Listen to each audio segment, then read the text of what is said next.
Hey everyone, welcome to the Overseas Famous Christmas special. The team is all together today.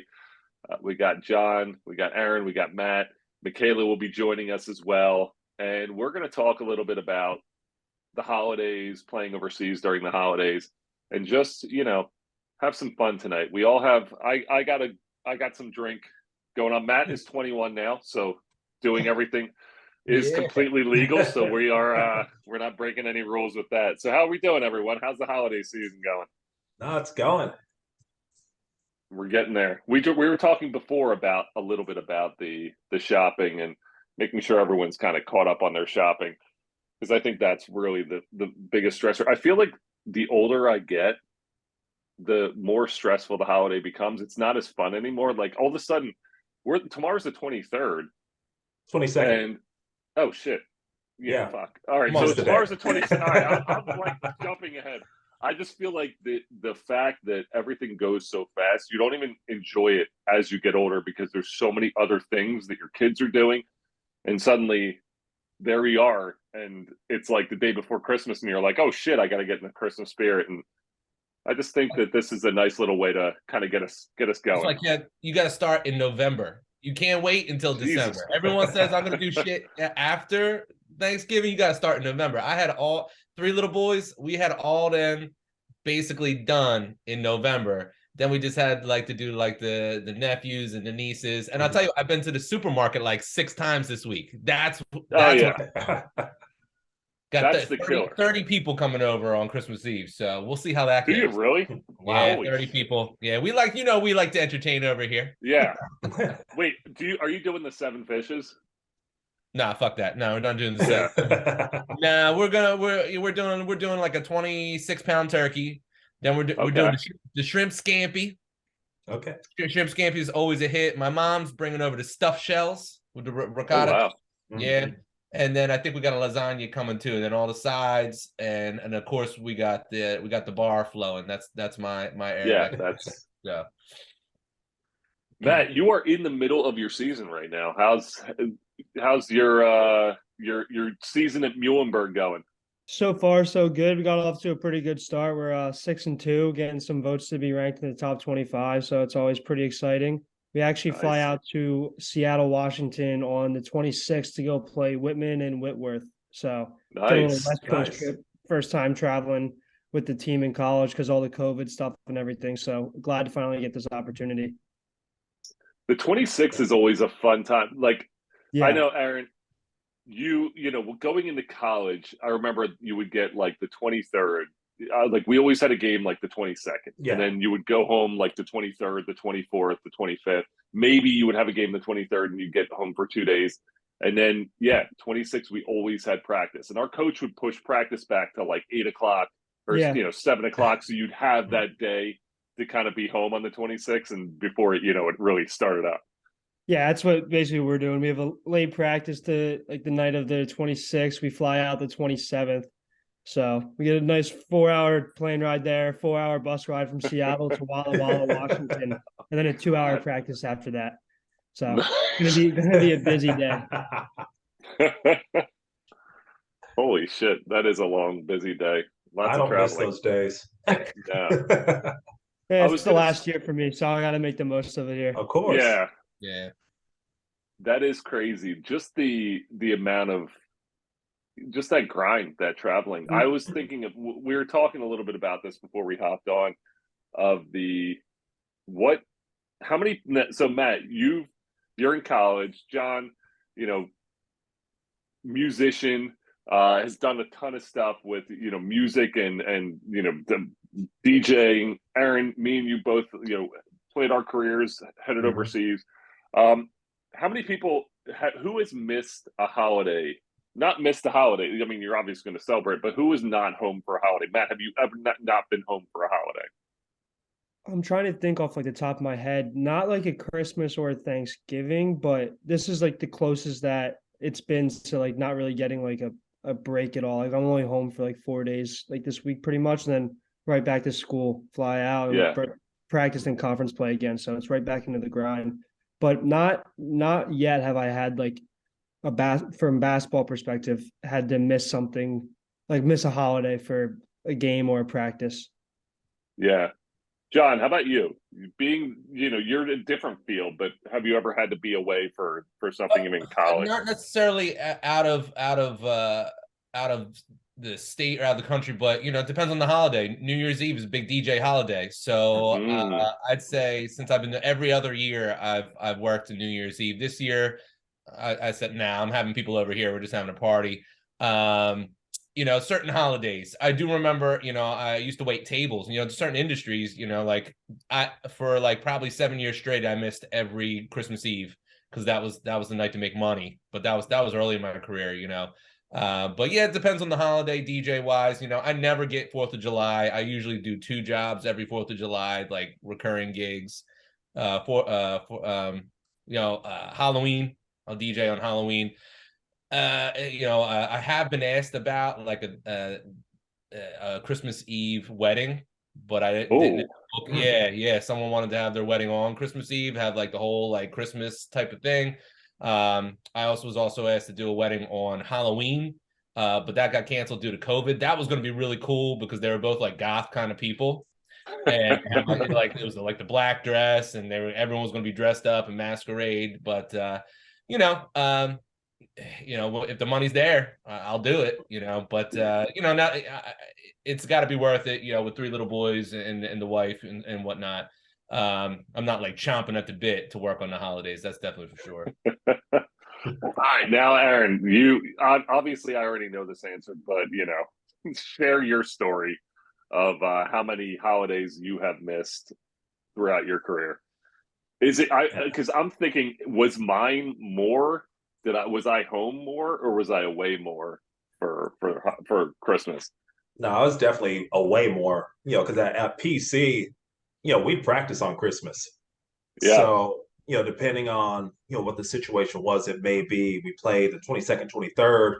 So we would have off the 24th, most of the 25th, and then come back at like 6 o'clock, 7 o'clock. And then coach would literally just run the living daylights out of us. You guys have been sitting around eating turkey, eating a bunch of stuff. You guys are out of shape. It's like, it's been a day, a day and a half. But that's always the go-to with a lot of coaches. Oh, yeah. And then, just as far as playing abroad, I mean, you're just always gone. You play, depending on the 22nd, 23rd, 24th, usually off the 25th. You come back, or you may have practice the evening of the 25th, first thing in the morning on the 26th. Play, New Year's Eve, play on New Year's. That's not really, kind of a big day off, but everything else, I've had practice or games on Thanksgiving, Christmas, Easter, you name it. It's just it's another day. Yeah, I remember even in the G League or the D League. I mean, I feel like I'm starting to. I'm like, am I turning towards being that guy who calls it the G League? But I mean, we played, it was the D League, right? So when I was in the D League, I remember we played Fayetteville, and we played them on the 26th, and KD, our coach, Kent Davison, we had a game on the 22nd, and he's like, all right, you have the 23rd and 24th. You have to be back here Christmas. We are leaving like on Christmas Day. Like, we're going to leave that night to go to Fayetteville. So we'll have practice at like 2. So I remember leaving, like celebrating our whole Christmas on Christmas Eve, getting there, and then we hopped on a bus and drove to Fayetteville. And you remember there's like a gas station, because we stayed at, I forget what it was, if it was a Holiday Inn or a Hampton Inn. Yeah. It was like, and you were on that road, and there was like a gas station. And then there was the Chinese buffet, and it was Christmas night. And I remember just like the Chinese buffet was closed. It was too late. And it was like, we got in and there's nothing to eat. And I remember going to the gas station and getting like gas station food for Christmas dinner. And I just remember being like, holy shit, like there's a lot of sacrifices you have to make. And there's things that you don't think about until you're actually experiencing them and just looking around, and you almost forgot it was Christmas. And I guess you celebrated the night before, but I was like, holy shit, I can't believe I'm eating Christmas dinner at a fucking gas station with like potato chips and a hot dog. Right. No, I Not mean, there's anything wrong with the potato chips and a hot dog. Of course, because sometimes those potato chips taste damn good. Especially after because Fayetteville, as you know, that was like probably one of the longest trips, but it was just the most difficult to get to. Yeah. When we're playing, because even with us coming from Columbus and going up, it always seemed like it was just the longest trip. And usually for us going to Charleston, was a Yeah. long ride. But Fayetteville, just being out in the middle of nowhere, there was nothing close to the hotel. Because I think all the teams stayed in the same hotel because the Yeah. Chinese restaurant was next door and then we had the gas station. But, after making that long ride, you were hungry. And if nothing was going on in the restaurant, it was slim pickings. It really was. It was a very weird, and we talk about some of those old days of the D League, and now they're playing in bigger. I remember when it's like my last year there, Fort Worth had a team, and we like stayed in Fort Worth, and it was like right by Dallas, and I was like, holy shit, this is nice. And we went, and Austin had a team, and we played Austin, and like Austin was awesome. That year we actually did stuff when we left, but before that, it was like, what the hell are you going to do in Fayetteville, North Carolina? It was just boring as shit. And I remember just being like, so being there for a holiday definitely stood out to me. That was a crazy time. But like overseas, I mean, I talked to numerous people this week just to kind of ask how they're doing, the holidays and stuff, and a lot of people are there. I know, like Max DeLeo, I talked to Justin Robinson. They have games. They had a game They have a game on Friday night, and then they have a game on the 26th. So they have no break. I mean, you can't fly home in that amount of time. Like when you and even I remember the guys who were foreign in college, like Matt. I'm sure you have. Do you have any foreign players in your team? Yeah, we have a kid from Manchester, England on our team. So he's probably not flying home, right? No, his family flew in because he has some younger cool. brothers too that go to like a couple different schools, like some prep schools up in New England area. So they're going up to Boston for the weekend. But he hasn't been home, and I want to say before he came freshman year, and now he's a sophomore. So it's been a long time. Yeah, that's. I remember the foreign players on our team couldn't go anywhere because you're just kind of sitting there. There's nothing that you're not going to get a flight back. It was just, it sucks, and especially it's at a young expensive age too. You're paying a lot of money for what, like 4 or 5 days at the most, and it's a couple $1,000s, and it's not doable for a lot of people. Now, let me ask you guys: at the collegiate level, would they have to open up like a special dorm for the athletes to stay there? Yeah. Yeah. I mean, at PC, we had our dorm because it was us and the ice hockey players, who stayed in my dorm, and then if you're in one of the on-campus apartments, you had your apartment that was open, but there's only like 2 dorms that were open. Cafeterias, we had the one cafeteria that was open. It was only open certain hours. Yeah. So you started seeing just kind of a weird, eclectic mix of people kind of hanging out and eating together. They're kind of hanging out because nobody's at school. Yeah, we actually saw the same thing when I was at the collegiate level, at the music level, because we had a lot of kids from out of country, especially from Russia, that came to Rowan to play piano with several different professors that were like super renowned. So while we were going home, to have Christmas dinner, they were on campus with really no one. So I could see the similarities there, and they had to, like, a couple people had to move out of their regular dorms and go into this one dorm that was kept open. And it's got to be super difficult for them. I remember at one point, asking a couple of them if they wanted to come over to my place, because my mom was cooking dinner, like it's much better than probably that cheeseburger that's been sitting there for 6 hours at the cafeteria. Right. That's being generous with that 6 hours too. I'm trying to be polite to my friends over the road. Well, I mean, I didn't go home, because I grew up in SoCal. And being at Providence, there wasn't enough time to try to fly home or anything like that. So the only time I'd go home was just during the summers. And that was, I'd go home, do my workouts, that type of stuff, playing summer league. But it was kind of like, I'm going home, this is my opportunity to have a break. Yeah. And I think it's people take it for granted. Like, I know at Monmouth, I was an hour and 15 minutes away from home. So it was easy to get home. But you almost, I guess, when I got to, and I'm sure like you guys we all went through college, like you got to a point, even no matter how close you are to home, it's like, fuck it. Like I don't want to go home this weekend. Like I'm good. I'm going to do my thing. Michela has entered the chat. Oh shit. Shit's gonna get real crazy right now. I think the other thing too, when I think in our case, whether it's being in music or being in sports, our life changes as far as with how we approach classes, and how we Mhm. approach, everything else, because everything is just it's engulfed by what we're doing. It's basketball, it's music, and everything else kind of takes a second kind of backdoor seat to everything else that's going on. Yeah. I So going home, it's not like, okay, I'm looking to go home because I have things that I have to do, at school. yeah. I remember the one of the fondest things in college was that time when, I went to Monmouth and, we were a smaller school and it wasn't like we had fans and stuff, but during the Christmas break or the holiday break, like no, everyone went home. So it was it Mhm. was a ghost town. And I remember that you would be like, when do the students come back? And it's like, okay, they're coming back like January 24th. And you're like, oh shit, okay, here we go.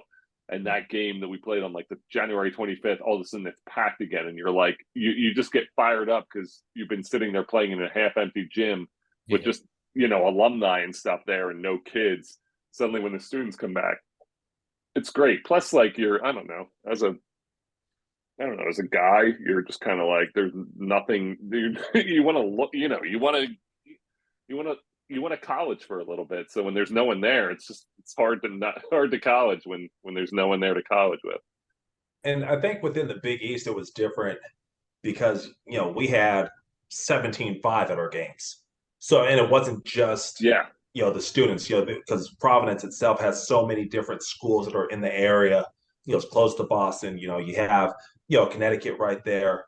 So even with those games that we had that were on campus, or even when we went away, to play games, they were still, packed games. So yeah. you really didn't notice any difference, at the games. It was just on campus, and it was just a ghost town. Aaron, take us through because obviously those times where you were able to get home for Christmas, how much of a relief was it? And I know because I'll kind of share like with like stress and stuff, but how much was it a relief to kind of just be home for even just a few days when you were able to get home during your career playing overseas where you were just able to get home for a few days? Was that a relief? Was it kind of recharge the battery? Yeah, it was definitely recharge, the battery. You never know what the situation is, when you're playing, whether things are great, things are bad. And when I say bad, the team just isn't playing well. It's one of those things where at least you're able to get away and you can really truly just get away. You don't have to worry about any of the stuff that's going on with the team. You can just focus on, being at home, getting rest, being able to eat, properly the way that you may need to eat.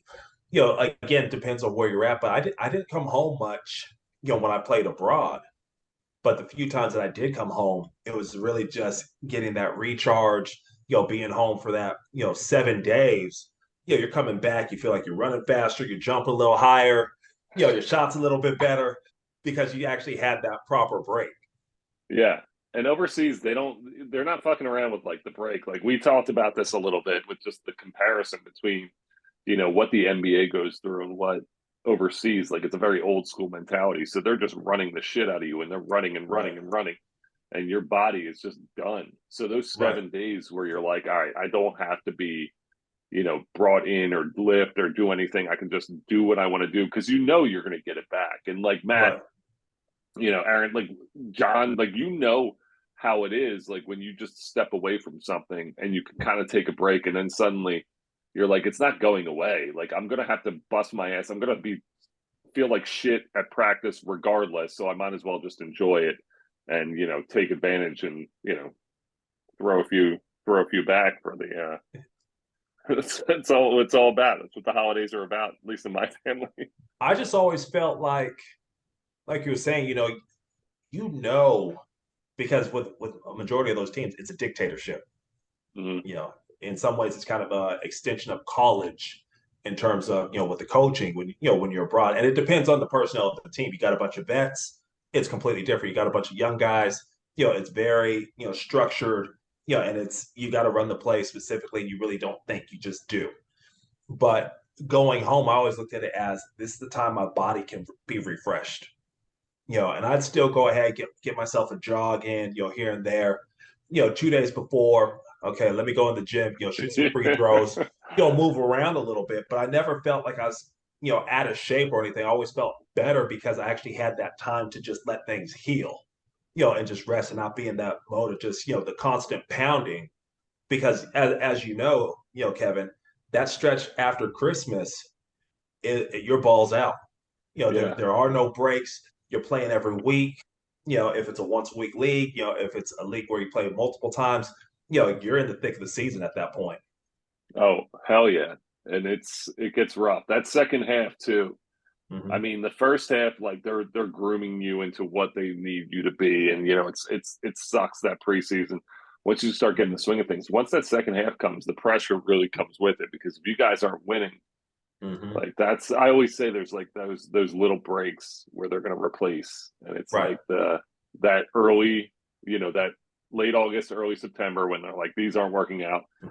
This time of the year is like a big time because it's like, all right, are they going to do it? And then I guess like leading that March, April, right. leading into the playoffs, when their teams are going to be like, all right, this isn't working. So it's a grind.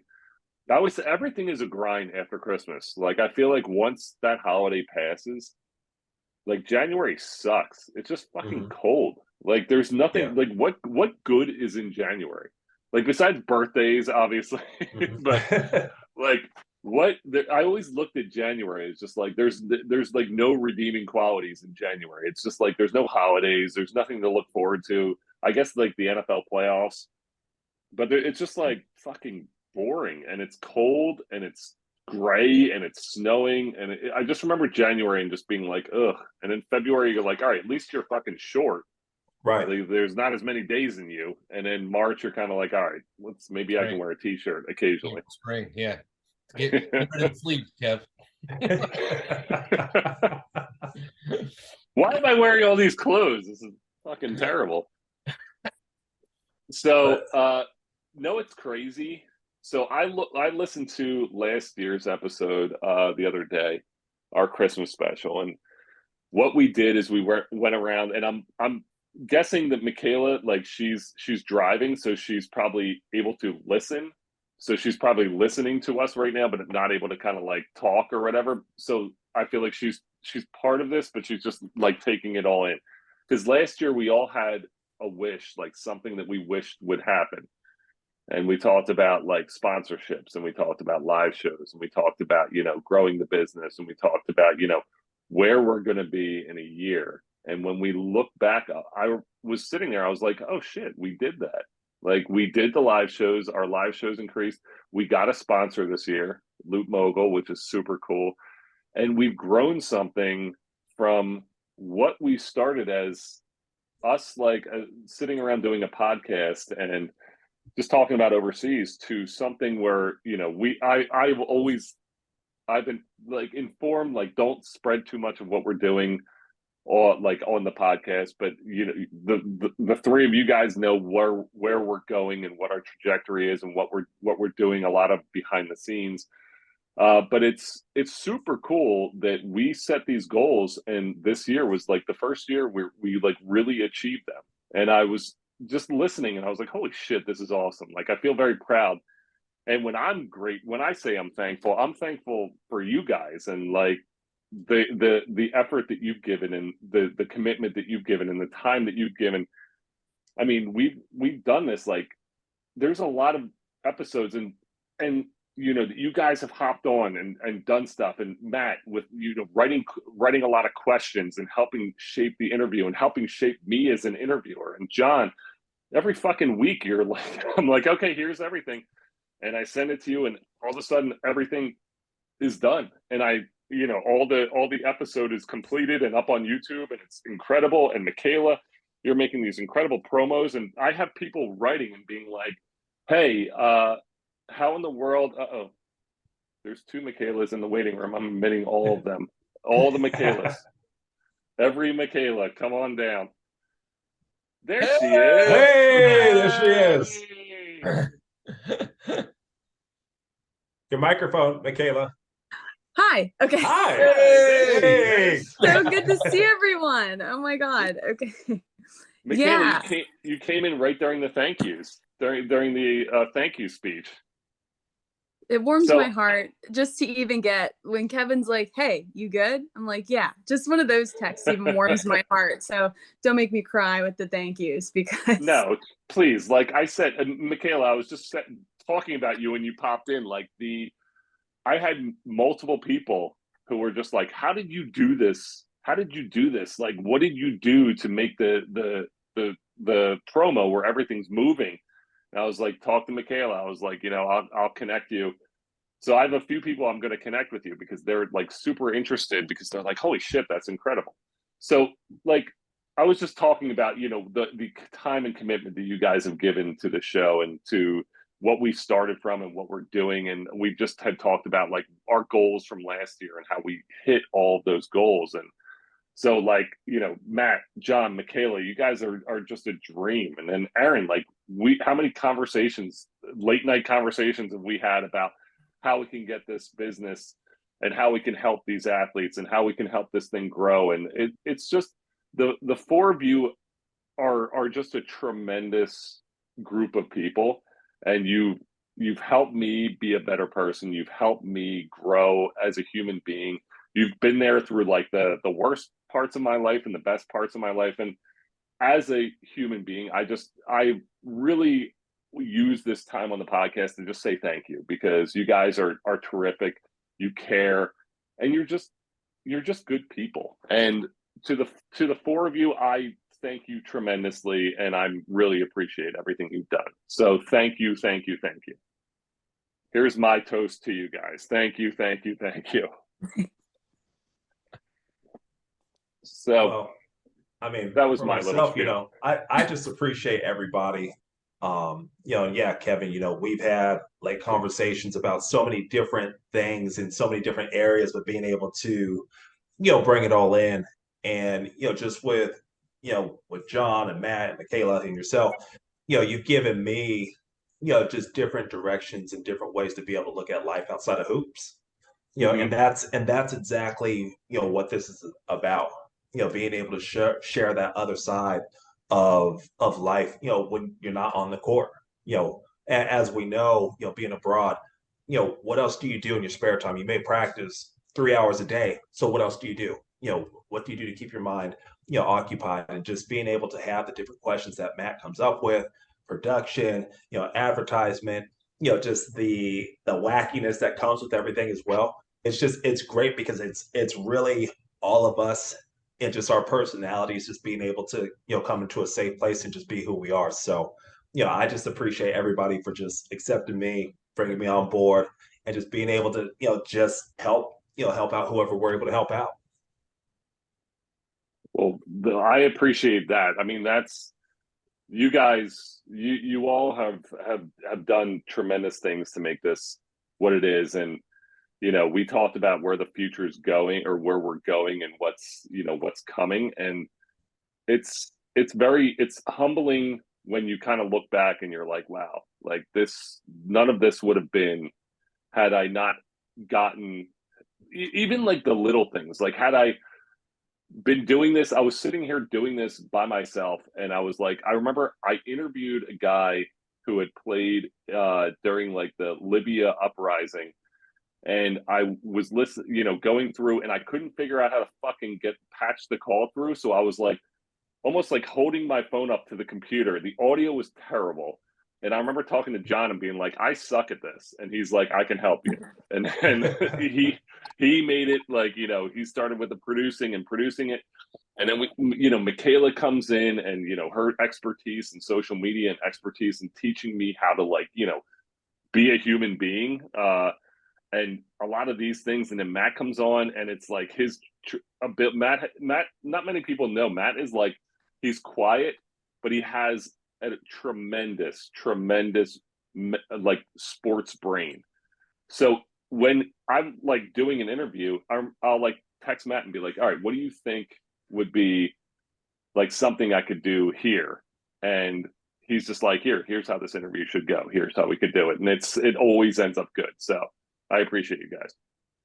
I appreciate that, Kev. Really appreciate just being able to work with you guys and learn from everything you guys are doing. it's a great opportunity for me and my future. Excited to see what the future holds for Overseas Famous. It's going to be a good time. Trust me, it will be. We got some good things coming, and I'm very excited.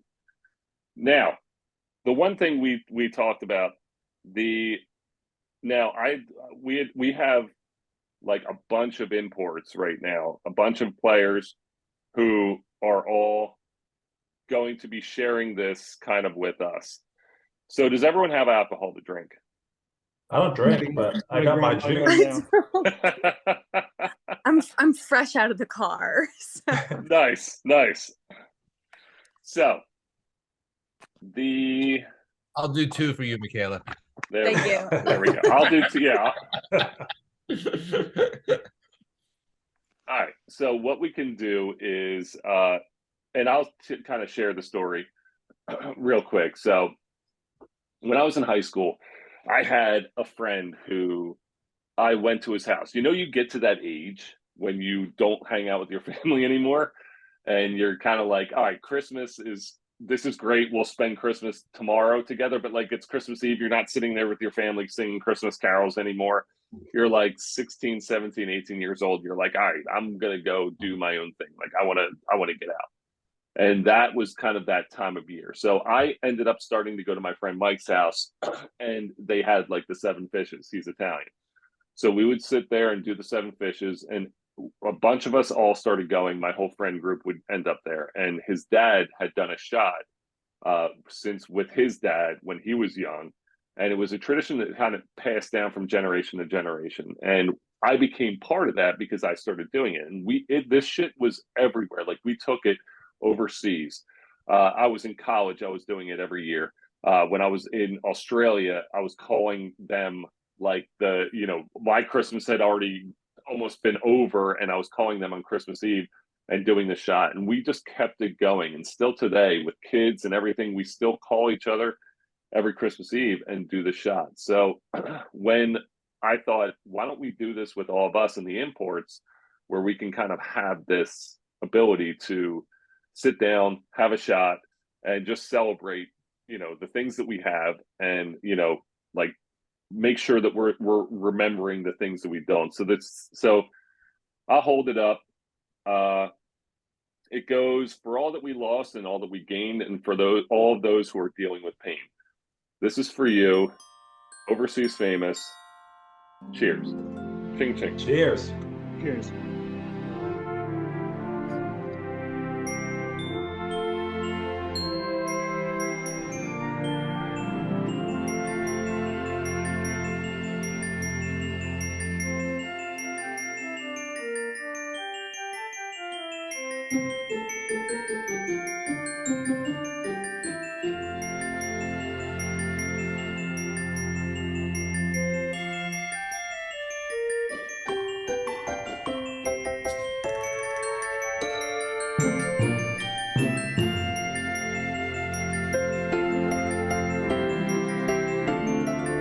John, do you do too?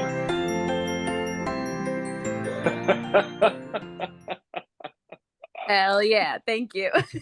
I love it. Yeah. Angel's Envy too. John, I was like thinking, because I was sipping on mine for a little bit, because I'm drinking Michter's, and Angel's Envy, like it's not like as I'm promoting, so in case Michter's is like, oh, look at this fun time. I wonder if we'll sponsor the podcast. So I was like, I want to sip on something. Like usually when you do a shot, you're not doing a shot of something that's like nice. So like Michter's is like Angel's Envy. They're more expensive bourbons, but I was like, fuck it. It's Christmas Eve. Let's do it upright. Uh-oh, John, you're muted. I was gonna say I'm starting to get a little snobby in my old age. Yeah, I don't want that bullshit no more. Give me the good stuff. So this one's for Michela. For you, Michela. There it is, down the hatch. I can feel it. It's burning. This is smooth, Michela. Next time you come over, Angel's Envy, we're gonna do it. All right. Good to know. Matt, are you like, because Michela, we're all on different levels. Like Erron and I are kind of, one age. John, you're a little younger. Matt, you're in college. Michela, you're in graduate. So I'm always intrigued because I don't know when I got into drinking like actual good shit, but like I went to my friend's house last summer and he was still drinking Natty Light, and I was like, dude, you're fucking 41 years old. Like, why are you drinking Natty Light? That's the most disgusting know thing that. in the world. I'm still in college and I'm already moving on from like the light beers and stuff. I'm into the IPAs now. I've had enough of it. But Kevin, other than like that, it. it's mostly liquor. Maybe I'm just going to remind you, Yeah. Kevin, that maybe 2 years ago at a Christmas party, we were drinking a drink called Rudolph's Asshole, I believe. Yeah, I remember that. We were. So, That was. What we're gonna That was do is the- at the end of this episode, we're gonna put that little clip of John where you were. I forget even how it went, but I remember laughing really, really hard at it. We had a really good time. It was just the that may three of have been us, the and then Karen. the Yeah, last time I was truly, truly like fall down drunk. That may have been the last time. it was so Overseas much Christmas fun. party 2020, maybe. Yeah, that was incredible. That was like right. Yeah, I think that was that 2019 because I think it was right before the COVID. It was after. Right? It was after. Oh, was it? It was, Okay. like, Oh, I Michaela, remember it was after because that was Karen was right, wearing a like mask the month we brought Michaela in, I think. Like it was like Yeah. we were like, I was like, this girl Michaela, let's get her. And that was like November. And then you came home, Michaela, and we all did it in my basement, and it was just the three of us. But Michaela made us all bring a drink. I can't remember who won. No, I'm curious. What? Oh, I don't think any of us were in any kind of state to be doing any judging. I at can that tell you, point. I lost that evening very heavily. We also went live, and looking back on it the next day, I was like, "Oh my, what have we done?" We just went- Oh, that's right. Mrs. McCandless was there to take photos. And Yeah. I think she was like, what did I get myself into? She was taking promo photos, which I think we still use today. They're very good photos, but They're great photos. They didn't capture the end of the night really well though. But no, they she definitely left got early. Yeah, she was like, all right, and then the three of us it was just a slow dive into debauchery. It was so much fun now. Well, gang, this has been fun. We've talked about my appreciation for all of you. We've talked kind of about our goals and where we want to go, and I think we're all heading on that right trajectory. But from Overseas Famous to all the imports who are home, and to all the imports who are home or abroad and playing their game, and maybe away from their family and kind of spending Christmas alone, we understand. We know it's tough. I always looked at it like Erron, we had talked. I always looked at it. It's 24 hours like that, and I always counted like the 24 hours from the middle of Christmas Eve into the middle of the day, Christmas Day. Because once presents are open, then it's just another day. Like Right. it's over. So I always said those 24 hours are the toughest. So push through those 24 hours. Understand that what you're doing is so worthy. You are one of the elite. You are one of the special ones, and we applaud you. And we are here for you. And Overseas Famous, I appreciate all of you as imports. I appreciate our team here, and we just want to wish you all happy holidays, Merry Christmas, Happy Hanukkah, Happy Kwanzaa, and I feel like I'm like, am I missing? There's a holiday. There's a holiday like in the beginning of January too for another denomination that I'm probably missing. Las Posadas. Yeah, I think so. Las Posadas. Yeah, I know that because my daughter is dressing up like a shepherd tomorrow for Las Posadas. So tomorrow is Las Posadas. So again, happy holidays to everyone from Overseas Famous. We love you guys. We appreciate you, and have a great holiday.